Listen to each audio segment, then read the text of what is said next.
Hello guys, तर आज आहे गोव्यामधला तिसरा दिवस आणि आम्ही झालो रेडी. तर आज आहे आमचा गोव्यामधला तिसरा दिवस आणि आम्ही निघत आहोत डायरेक्टली साऊथ गोवाला. आजचा आमचा पूर्ण दिवस साऊथ गोवा असणार आहे. लॉंग जर्नी थोडी, बट खूप मजा येणार आहे. आणि आता सुरुवात झाली नाश्त्याला. नाश्त्यामध्ये आज आमचे गरम गरम पोहे आणि शेव आहे आणि सोबत आहे हा लाल लाल दिसतोय तो वॉटरमेलन ज्यूस. मस्तपैकी एनर्जी घेऊन आम्ही निघणार आहोत साऊथला. तर आता थोडा नाश्ता करतो आणि निघतो डायरेक्टली साऊथला. तो एन्जॉय करा ब्लॉग. 1961 से पहले का ब्रिज है वो, साइड वाला अभी भी चल रहा है वो. उसके पहले अभी भी चलता था, पर ट्रैफिक इतना जाम होता था कि आपको मडगांव स्टेशन या एयरपोर्ट जाना है तो 2-2.5 घंटा पहला निकलना पड़ता था. उसके वाला बाजू वाला जो है ना, वो ट्रेन वाला ब्रिज है, ट्रेन वाला. वो पिक्चर दिख रहा है वो. हाँ, वो चेन्नई एक्सप्रेस पिक्चर देखा है आपने? हाँ. वो चलती हुई ट्रेन से टीसी को फेंकते हैं ना पानी में. हाँ, वो उधर का है क्या? और ये येलो दिख रहा है वो वाला पुर्तगीज टाइप का. उसमें छोटा दिख रहा है मतलब ब्रिज. हाँ, वो ऐसा छोटा नहीं है वो. मतलब ऐसा छोटा. वो छोटा लेंथ में पुराना है ना, उससे उतना मतलब बहुत बड़ा ब्रिज था.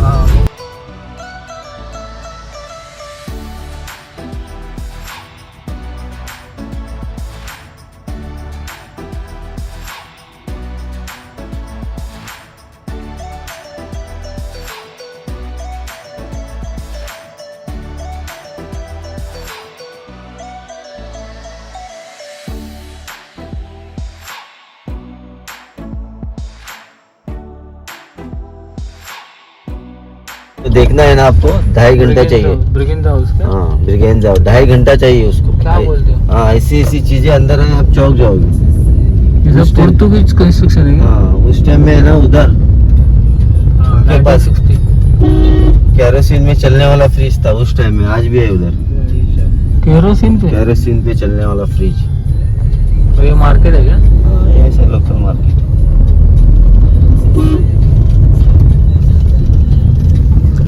ये भी बड़ा चर्च है. ये जो घर दिख रहे हैं ना, वो सब उसी डैम के हैं, पुर्तगीज साहब.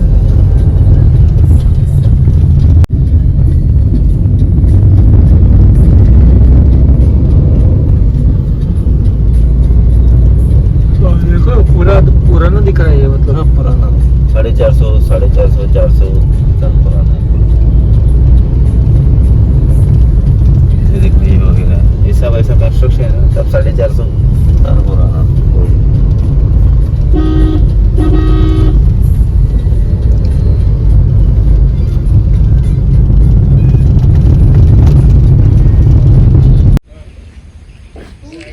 तर आम्ही आलो सेलोयम डॅमवरती आणि ते बॉटॅनिकल गार्डन पण आहे. पण ते चार्जेस आहेत 60 रुपीज ॲडल्टसाठी आणि चिल्ड्रन असेल तर 30 वगैरे. आणि टायमिंग आहे 9 ते 6:30, 9 to 6:30. सो हा एंट्रन्स आहे. करतो एंट्री आणि मग जाणार आहोत आम्ही बॉटॅनिकल गार्डनला.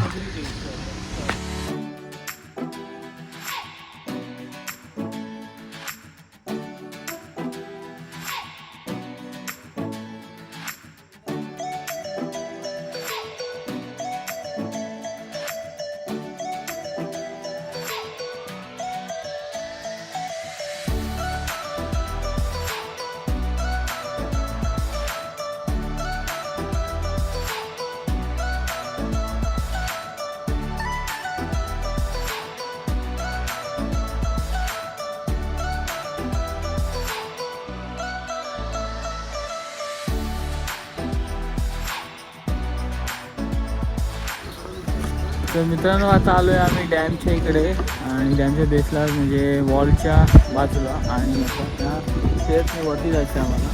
आणि वरतून एक सुंदर असा व्ह्यू भेटणार आहे आपल्याला. So let's go. आम्ही चाललो.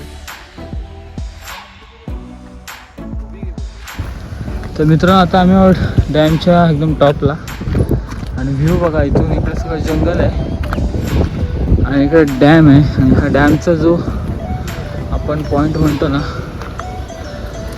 बघा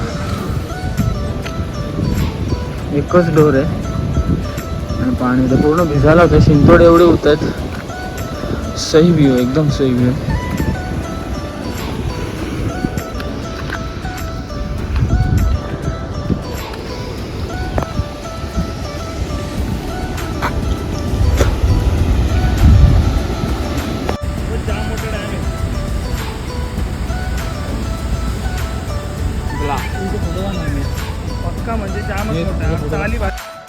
तर मित्रांनो आज आपण फिरत आहोत साऊथ गोव्यामध्ये आणि आत्ताच आपण सलोलियम डॅमला व्हिजिट केलेलं आहे आणि आता निघाले पुढच्या वाटेला नेत्रावली टी फॉरेस्टकडे. आणि हा साऊथ गोवाला अजूनही गोवा टुरिझमने अजिबात हात लावलेला नाही आहे, त्याच्यामुळे इकडे सगळीकडे हिरवळच आहे.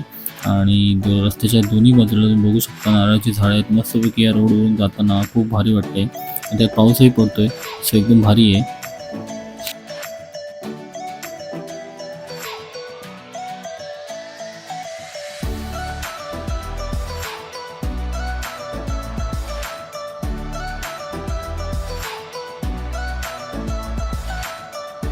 ऑन द वे आम्हाला इथे बुडबुडी तळई म्हणजे बुडबुड्या तळी असं काहीतरी प्लेस म्हणजे मंदिर आहे इथे आणि तिथे आम्ही आता थांबलेलो आहे.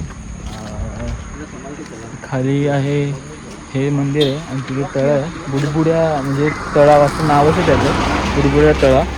कारण असं म्हणतात की तिथे आवाज वगैरे दिला की खालून बुडबुड येतात. तर आपण जाऊया खाली आणि पुढे इकडे रस्ता आहे तो जातो नेत्रावली फॉरेस्टमध्ये आणि त्याच्यामध्ये वेगवेगळे प्राणी वगैरे सगळे प्राणी ऑलमोस्ट आहेत. तर आता आम्ही चाललो आहे टेम्पलमध्ये, ते मंदिरात जाऊया पहिले नंतर मग जाऊ तिकडे. गोपीनाथ देवस्थानचं मंदिर आहे, महादेवाचं मंदिर आहे म्हणजे शंकराचं मंदिर आहे. त्याच्यामुळे हर हर महादेव किंवा कोणताही आवाज वगैरे आला तर त्यातून पाणी येतं असं म्हणतात. तर आता जाऊन चेक करू आपण, चेक होण्यापेक्षा बघूया. गोपीनाथ टेम्पल महादेवाचं मंदिर आहे आणि इकडे खालीच पुढे हे आहे तळ आहे. तळ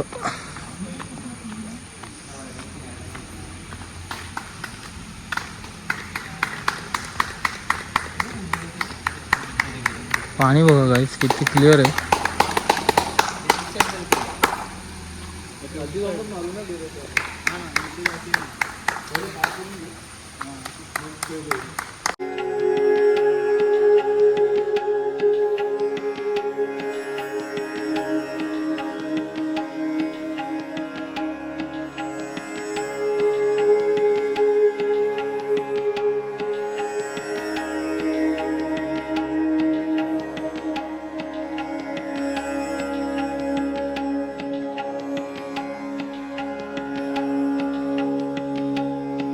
बोल बोल बोल. हर हर महादेव. हर हर महादेव.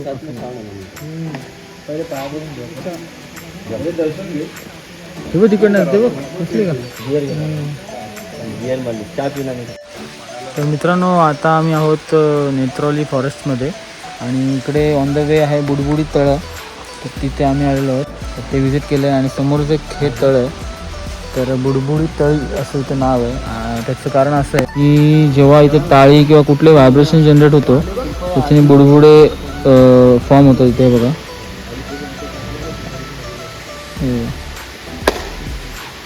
कंटिन्यू.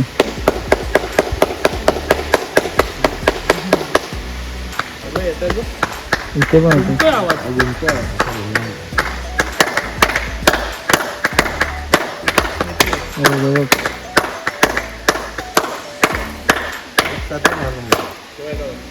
सगळ्यांनी एकत्र मारावे. एक दोन थांब. तू काढतोय का आता? अरे मी हे काढत होतो. हा आता 1 2 3. तिकडे असं आहे रे तिकडे.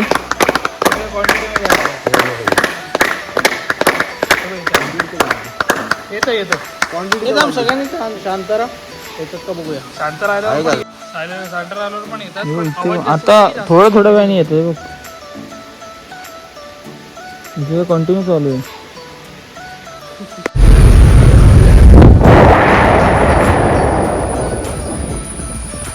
रात्री दिवसा ओरडतात.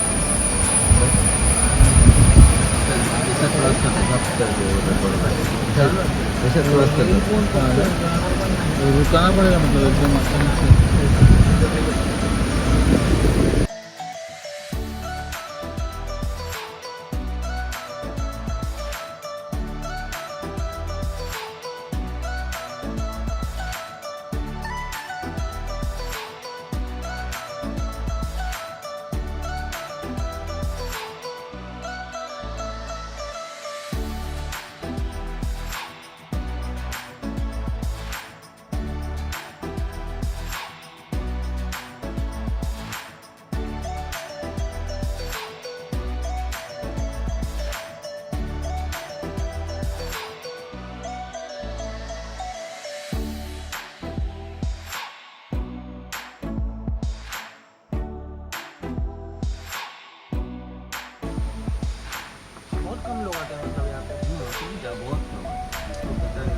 Netravali deep forest.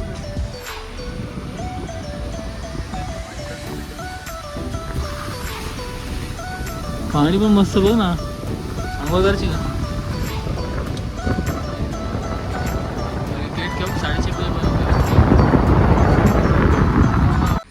तर आपण आता आहोत नेत्रावली फॉरेस्ट मध्ये. तर डीप फॉरेस्ट एकदम जसं तुम्ही बघू शकतात, सगळं एकदम घनदाट जंगल, एकदमच घनदाट. आणि जसं आम्हाला समजलंय की हा हरिण आणि ब्लॅक पॅन्थर याचा क्रॉसिंग पॉइंट आहे. हा ब्लॅक पॅन्थर आहे, याला क्रॉसिंग पॉइंट आहे. आणि इथून वरती गेल्यानंतर तुम्हाला नक्कीच इथे पॅन्थर किंवा हरिण दिसेल असं टुरिस्ट गाईडने आम्हाला सांगितलंय. तर आपण तर जाणार नाही तिथे, एवढी मस्ती नाही आहे आमच्यामध्ये, पण हां असं सीन आहे इथे. आणि काय माहिती काय झालं, पण आम्हाला रील काढण्याची एवढी इच्छा झाली की या डीप फॉरेस्टमध्ये नेटवर्क नसताना देखील विदाउट एनी सॉन्ग आम्ही एक रील बनवली आणि ती व्हायरल सुद्धा आहे.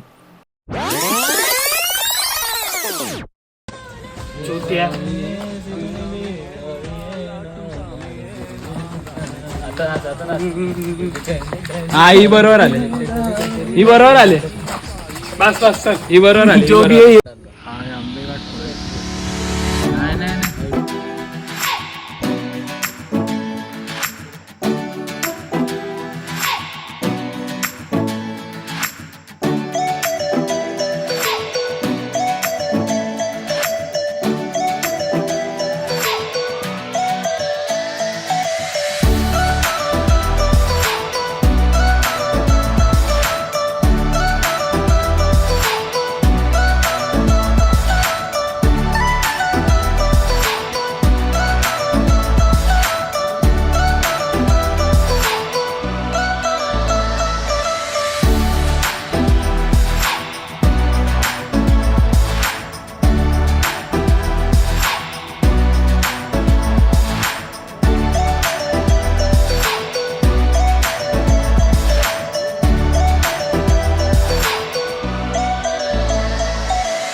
तर मित्रांनो, बीबी बनाते हैं. तर आता लागली भूक आणि आम्ही आलेलो आहोत. तर आता लागलेली आहे भूक, जंगलातून आलो बाहेर आणि आता चालू आहे जेवायला मस्तपैकी. सो आज मच्छी खायचा प्लॅन आहे. तिसरा दिवस आहे गोव्यामधला आणि अजूनही आम्ही मच्छी खाल्लेली नाही. तर आज आम्ही चाललेलो आहोत मच्छी खायला. इथे सर्व अवेलेबल आहे, बांगडा आहे. जागा थोडी छोटी आहे, बट अलीभाई बोलले की टेस्ट बेस्ट आहे, तर आम्ही चाललो आता तिकडेच. असं म्हणतात की गोव्यामध्ये जर तुम्ही फिरत असाल तर फॅन्सी रेस्टॉरंटपेक्षा एखाद्या छोट्याशा खानावळीमध्ये किंवा छोट्याशा हॉटेलमध्ये जेवलात तर तिथली चव कितीतरी पटीने चांगली असते. म्हणूनच आम्ही देखील एका छोट्याशा या खानावळीमध्ये जेवणाचा आस्वाद घेतला आणि बघू शकता थाळीमध्ये आलेली आहे सुरमई, भात आणि मस्तपैकी रस्सा आहे. आणि इकडे फेमस मच्छी म्हणजे काहीतरी चणक असं म्हणतात, बट ती आम्ही गुगलवर सर्च केली तर ती आपल्या जिताड्यासारखी दिसत होती. बट एक चणक सुद्धा मागवली, चणक थाळी, बाकी सुरमई थाळी होती. त्याच्यामध्ये 2 सुरमईचे पीसेस होते फ्राय केलेले. आणि इकडे हा एक मेनू आहे त्यांचा. आणि ही जी खानावळ आहे ही एक फॅमिली म्हणजे नवरा बायको जे आहेत, हजबंड वाईफ, ते काम सांभाळून ही खानावळ चालवतात. एक साईड बिझनेस म्हणू शकता. आणि इथली टेस्ट खरंच खूप सुंदर होती, जेवण सुद्धा अप्रतिम होतं. त्यामुळे जेवणानंतर पोचपावतो म्हणून आम्ही त्यांची थोड्याशा गप्पा मारल्या, थोडंसं डिस्कस केलं आणि त्यांना बेस्ट विशेष देऊन मग आम्ही पुढच्या प्रवासाला म्हणजेच आपल्या तर आता मस्तपैकी मच्छी खाल्ली. आजचा होता दिवस तिसरा आणि मस्त पोट भरलेलं आहे आमचं. आणि आता तेच जेवणासाठी आम्ही चाललो आहोत बीचवरती. आणि इकडे जवळचं बीच आहे तर पालेलेम बीच आहे. तर अलीबाई म्हणतात की गोव्यामधला किंग ऑफ बीच कोणता असेल तर पालेलेम बीच आहे. आता बघूया तिथली ब्युटी कशी आहे काय आहे आणि जाऊन आता मजा करणार आहोत. तर चला निघूया. आपलं देवेंद्र मस्त पुढे बसलाय अलीबाई सोबत गप्पा चर्चा चालू आहे त्यांच्या. आणि आम्ही इथे मस्तपैकी सुस्त झालेलो. तर आता चाललोय बीचवर. चलो एकदम ना. तर मित्रांनो आता आम्ही आलेलो आहोत गोव्याच्या पालेलाम बीचवरती. आणि हा आहे आमचा पालेलाम बीच. तर हा आमचा ग्रुप उदय, प्रतीक, देवेन आणि हाय देवेन, उदय, प्रतीक, मिहिर मागे. तर आता आलो बीचवरती आणि जातोय जरा. गोव्यामध्ये आलो आणि बीच मिस केला असं होऊ शकत नाही. तर आता आहोत बीचवरती. Let's go.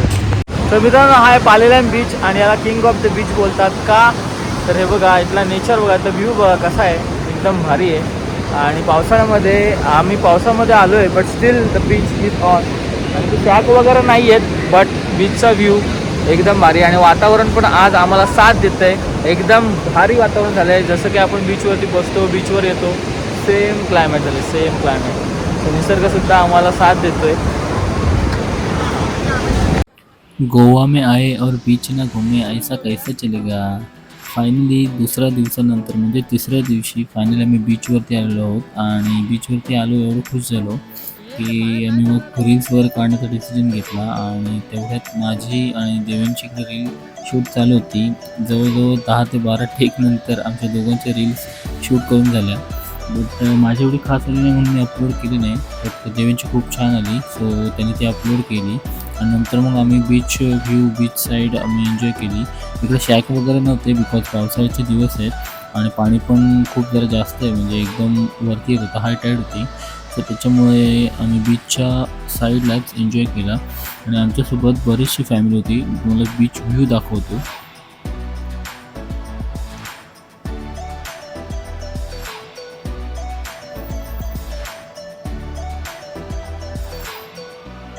असं म्हणतात साऊथचे बीचेस खूप क्लीन आहेत आणि त्याचा प्रत्यय देखील आम्हाला आला. अदरवाईज आपल्या इकडचे अलिबाग वगैरेचे बीच जर एकदम बकवास झालेले आहेत. तर साऊथमधले बीचेस खरंच खूप क्लीन आहेत बिकॉज इकडे foreigners. South to north almost 2 तासाचा त्रास होता म्हणून एकदम बेकार घेतला होता. त्याची व्हिडिओ बघा. आप्पाचा विषय लय हार्ड आहे. आप्पाकड क्रेडिटचं कार्ड आहे. आप्पाचं घरात नाही ध्यान पण आप्पाचा बाहेर लय लाड आहे. बर आप्पा इधर अकेले पुरा मार्केट उतारे. समज नाही आरबी समज ना चारे लोक कोण बोलती. तर गायज आता आलो आहे आम्ही घरी मस्तपैकी फिरून. थोडा ब्रेक घेतला आणि लागली होती मस्तपैकी भूक. सो आता मॅगी बनवून दिलेली आहे आम्हाला. तो गायज अभी हम खा रहे हैं मॅगी. आम्ही आलो फिरून आणि लागली होती खूप भूक. परत का मस्तपैकी मॅगी खातो मी म्हणजे देवेन मिहिर. स्वतः मस्त मॅगी खाऊया आणि निघूया रात्रीच्या प्रोग्रामला. सो आम्ही रेडी पण झालो आहे बघू शकतो.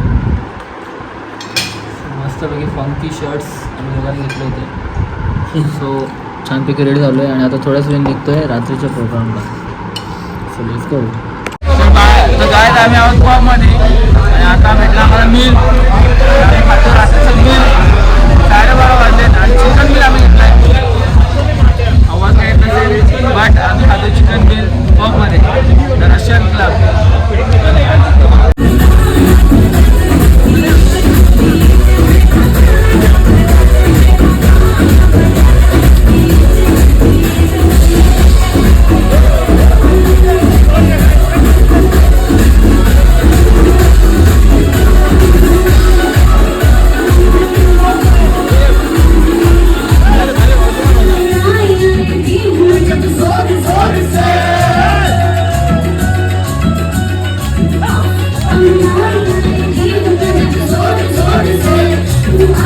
I'm